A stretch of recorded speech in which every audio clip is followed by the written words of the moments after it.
सुना तुमने? मेरे भतीजे का बेटा मर गया, अब कौन याद रखेगा उसकी नस्ल? कुरान की बात है, ये उस शख्स की बात है जिसने रसूल सल्लल्लाहु अलैहि वसल्लम का दिल तोड़ दिया। अब मोहम्मद की विरासत को आगे बढ़ाने वाला कोई नहीं रहा। कहानी है अबू लहब की, सूरह अल-कौसर। बेशक हमने तुम्हें कौसर अता फरमाया। हम अक्सर नमाज में सूरह अल-कौसर पढ़ते हैं।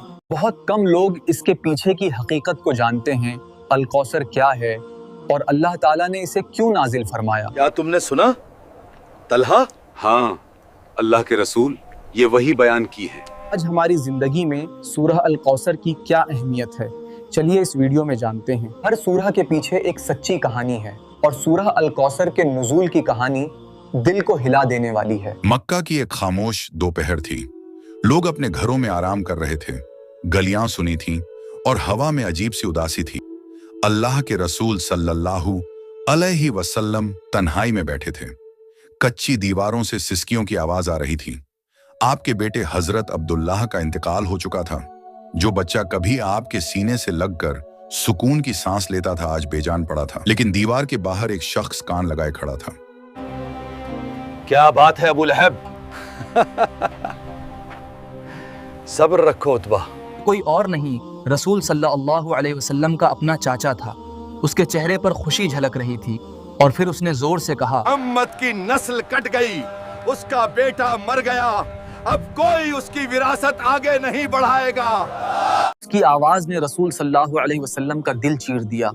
वो गुलामों में खजूर बांट रहा था, दोस्तों के साथ खुशी मना रहा था। सुना तुमने? मेरे भतीजे का बेटा मर गया, अब कौन याद रखेगा उसकी नस्ल? की हंसी, उसके अल्फाज जहर की तरह हवा में फैल रहे थे। लेकिन अल्लाह ताला ने अपने रसूल सल्लल्लाहु अलैहि वसल्लम को अकेला नहीं छोड़ा। अल्लाह ने उन्हें एक तोहफा दिया, सूरह अल-कौसर की वही। इस सूरह में अल्लाह ने अपने रसूल सल्लल्लाहु अलैहि वसल्लम को तसल्ली दी। फरमाया, तुम मायूस न हो, तुम्हें कौसर अता किया गया है और जो तुम्हें बेनस्ल कहकर ताना दे रहा है, असल में वही कट जाने वाला है। रसूलुल्लाह सल्लल्लाहु अलैहि वसल्लम मुस्कुराए, दिल को सुकून मिला। और उसी वक्त एक जाहिल खुशी मना रहा था। उसे ये पता न था कि अल्लाह ने उसके लिए मौत से भी बड़ी सजा लिख दी है। तो आज खुद से वादा करो कि सिर्फ छोटी होने की वजह से सूरह अल-कौसर न पढ़ो, बल्कि इसलिए पढ़ो कि ये अल्लाह का अपने नबी सल्लल्लाहु अलैहि वसल्लम को दिया हुआ तोहफा है। इन्ना आतैनाकल कौसर, यहाँ इन्ना तौकीद के लिए है, यकीन दिलाने के लिए, यानी बेशक बिना किसी शक के हमने तुम्हें कौसर अता किया। हदीस में आता है कि कौसर जन्नत की एक नदी है जिसके किनारे मोतियों के हैं। उसका पानी दूध से ज्यादा सफेद, शहद से ज्यादा मीठा और बर्फ से ज्यादा ठंडा है। अल्लाह का ये तोहफा नबी सल्लल्लाहु अलैहि वसल्लम की अहमियत को बयान करता है। अल्लाह ने उन्हें कुरान अता किया जो कयामत तक बाकी रहेगा। अल्लाह ने नबी सल्लल्लाहु अलैहि वसल्लम का नाम हमेशा के लिए जिंदा कर दिया। जब अल्लाह का नाम लिया जाता है तो रसूल सल्लल्लाहु अलैहि वसल्लम का नाम भी लिया जाता है।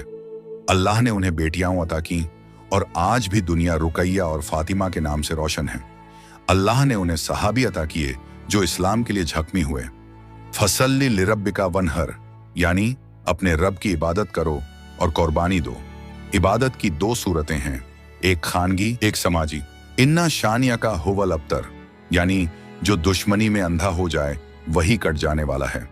अब्बू लहब की तरह जो एक बच्चे की मौत पर खुशी मना रहा था, आज भी दुनिया में ऐसी नफरत नजर आती है जहां इंसानियत मर जाती है। और हम गवाह हैं कि रसूल सल्लल्लाहु अलैहि वसल्लम का नाम पूरी दुनिया जानती है, लेकिन अब्बू लहब सिर्फ एक इबरत बनकर रह गया। आज हमारे लिए सबक ये है कि कभी किसी की तकलीफ पर मजाक मत उड़ाओ, बेटियों को बोझ मत समझो और अल्लाह की दी हुई हर नेमत को अपना कौसर समझो। अगली बार जब सूरह अल-कौसर पढ़ो तो याद रखना, ये सिर्फ 3 आयतों की सूरह नहीं, ये अल्लाह की तरफ से अपने महबूब नबी सल्लल्लाहु अलैहि वसल्लम के लिए रहमत और तसल्ली है।